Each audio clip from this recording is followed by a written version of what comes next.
Now at 6, the more than month-long major interstate closure is happening soon. You're going to encounter more traffic than you normally would. After getting an aerial view of the fires earlier today, Governor Tina Kotek gives us an update on the state of the wildfires in Oregon. Every geographical area across the U.S. is strained for resources. Plus, a frustrating setback in efforts to restore a historic Washington lookout. All the shutters were open. I thought there was the crew up here and I was going to meet some people, but all the windows had been mashed out. And later, we're hearing from one local company caught in the middle of an international trade war. The buyers say that there's a general sentiment in Canada to boycott American goods. But first to our top story, and that looming monster of a closure of all southbound lanes of I-5 near the Rose Quarter 24/7 and for over a month, a transportation challenge that's, putting it mildly, unlike anything we have seen in years. Thanks for joining us. I'm David Molko. And I'm Christine Pitawanich. State and local leaders are now trying to get ahead of the impacts and giving drivers as much of a heads up as possible. You got 2 weeks. Harley Coldiron joins us live near I-5 with what sounds like a big headache. Harley. Huge headache, big project, and the main message from today's press conference, you need to start preparing now. Portland's about to test how much traffic the rest of our region can absorb, and from first responders to commuters, we're seeing who's going to be most impacted and how they're preparing. During this closure, we're asking everyone to shift your trip. A historic closure is coming to all southbound lanes of I-5 near the Rose Quarter. The $12.5 million project should last up to 5 weeks starting September 11th. And with no cars or commuters, construction crews can rip into the roadway, repairing bridge joints, fixing weak areas, and repaving the highway, work that is decades overdue. Everyone needs to think about when, where, and how they travel through the city. ODOT already warning backups could stretch across the river into Vancouver, and they worry it'll be much worse if people aren't planning ahead of time. They urge you not to use neighborhood streets, shift your trip if possible, and try to take public transit. For those who regularly travel north-south on I-205, you're going to encounter more traffic than you normally would. Max may be your best option for moving past that congestion as well. The city is offering discounts on e-bikes and scooter rides. TriMet will be running more Max trains that can hold more people. ODOT says closing all lanes was cheaper, safer, and would ensure this project didn't drag on for months. Because of having to set up traffic control and the inefficiencies. It takes several hours to get the traffic control set up, and that's lost production time. And with Legacy Emmanuel Medical Center nearby, Portland Fire says it's crucial you pull over to the right the second you hear those sirens and see those lights. Seconds matter in my business. A fire grows, doubles in every 30 seconds. And this is just one piece of a much bigger plan to remodel the Rose Quarter and improve traffic in the area, which is one of our biggest bottlenecks. But look, that is years away. Officials still need to figure out the funding. And Christine and David, let's get ready to do this all again next year, because that's when they're going to work on the northbound lanes. Wow, I guess we'll just suffer through it all together. Thank you, Harley. No kidding. All right, to our wildfire coverage now. A state highway now shut down as 2 fires burning in Clackamas County continue to grow. We're talking about Highway 224 closed near Fish Creek Road. That's about 15 miles southeast of Estacada, where the Narrows fire is burning. About 10 miles on is the larger Austin fire. Both have zero containment, but crews are working hard to secure the line. Some level 3 go now evacuations are in effect, with about 30 people covered, many forest roads and rec areas closed, including Lake Harriet and Bagby Hot Springs. Both of these fires, by the way, sparked more than 2 weeks ago, though crews say they saw increased fire growth this week because of high winds. And those fires just a small part of Oregon's record-breaking wildfire season, with over 2 million acres charred and dozens of fires still burning, like the Grasshopper Fire, which has burned nearly 94,000 acres east of Government Camp. And with the season far from over, though there might be some rain in the forecast, we'll talk about that. The governor and top officials took to the skies for a sense of the big picture. Jake Holter was there.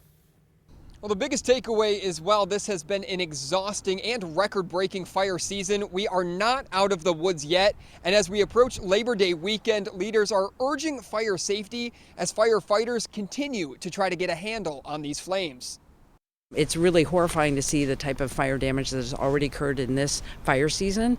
More than 2 million acres of Oregon land scorched by wildfires this season, and it isn't over yet. The Austin fire, for example, southeast of Estacada, has grown to more than 9,000 acres and is still 0% contained.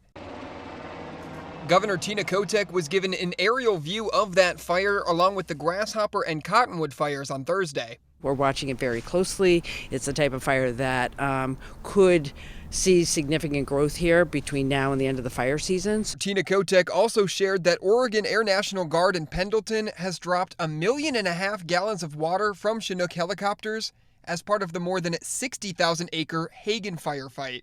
The largest strain this year is there's fire everywhere. Usually it goes, the west will come in, the south will go out, the northeast Midwest is not on.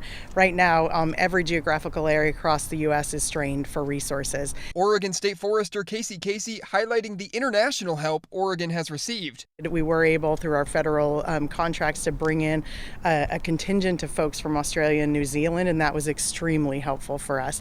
When asked, Kotek said the state can do better next year by having more trained fire crew leaders at the ready, suggesting a training pipeline be established year-round. She also said FEMA money is once again flowing and that the large fires are getting the matching dollars from the federal government. The governor urging people to stay vigilant as fire season is not over.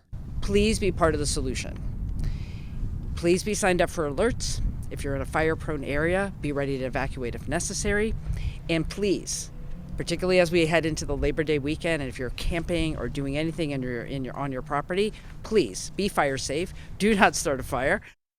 And some things you can do to limit fire risk include securing your chains when towing something, not parking over dry grass, practicing grill safety. These are all simple things that you can do to help prevent another fire from starting. Back to you. Jay Coulter there with those good reminders. Okay, let's bring in Chief Meteorologist Matt Zafino now. Matt, curious to know what's going on with all the smoke right now. You know what? It's not in the Portland area. If you look outside, you know that. But we can see it from our sky cam up at Timberline Lines. A little breezy up there, too. But this is the smoke from the Austin fire. There's the plume right there. It's all getting pushed on off to the south and east, getting away from the metro area and most of the Cascades, too. It's only 56, though, up at Timberline. It was in the 40s there this morning. It's going to be in the 40s there tomorrow morning. So hood to coasters, pay attention. I'll have that forecast for you in just a minute. Meanwhile, tonight, something special will be emerging over the southeastern horizon in a little less than 2 hours, about an hour and a half. At about 7:40, 7:45, the moon will rise. It's a full moon, and it will be eclipsed by the shadow of the earth. Now, we're still holding at 77 degrees right now. It's a great night to look for this. Moonrise is at 7:49 over Portland, give or take a couple minutes. It'll already be dimmed by the Earth's shadow. It'll be in partial eclipse even as it comes up over the horizon. Our maximum eclipse will be at 9:12, about 93% coverage by the shadow of the Earth on the full sturgeon moon. So that'll be fun to look for. And the next full moon next month on the 26th is the harvest moon. All right, back to hood to coast. Runners, really pay attention to this because it's going to be cooler. It's been a warm summer. It will not be a warm weekend, especially in the morning hours. Tomorrow morning, as I mentioned, in the 40s at Timberline. But as we go Friday night into Saturday morning, there'll be drizzle in the coast range. And so you may get wet. It's going to be cool. Temperatures in the 40s and low 50s. So bring the warmies. Make sure you bring either a rain jacket, poncho, whatever that you like to use when it's raining out to take care of that. Otherwise, when you get out to the coast, things should improve. We should get some sun out there. So pleasant late summer weather continuing. Coast and coast range drizzle. And then the potential for some actual rainfall, like substantial rainfall next week. More on that later, guys. Okay, we'll hear from you in a bit. Thanks, Matt.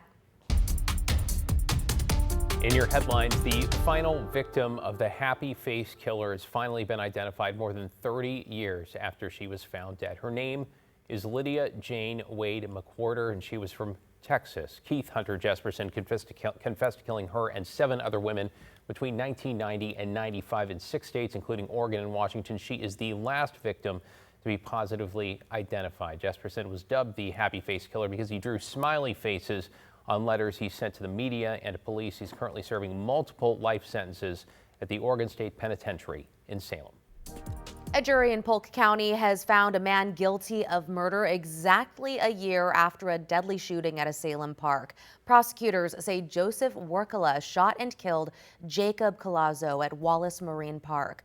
The jury took 2 hours after a 3-day trial to make their verdict. Workala was also found guilty of assault and other charges. He'll be sentenced next week. Nippon Dynawave is responding to 35 violations issued by Washington's Department of Ecology following the deadly chemical tank disaster at its Longview plant. They are all related to the aftermath of the incident that killed 11 workers, not the cause. It includes a failure to contain the white liquor that leaked into drains and ditches, killing thousands of fish. The department also found the company had gaps when it came to planning and training for emergencies just like this. Nippon Dynawave saying in a statement in part that it takes the findings by the department seriously and that it is fully cooperating. To the Oregon coast now, where first responders were called to a cliff rescue this morning. Around 7:45, North Lincoln Fire and Rescue responded to a beach in Rhodes End after a person was reported missing the night before. 911 callers gave crews enough information that led them to the cliff about 150 feet above the beach. Now, fortunately, crews were able to climb up to help get the person back down and back to their family.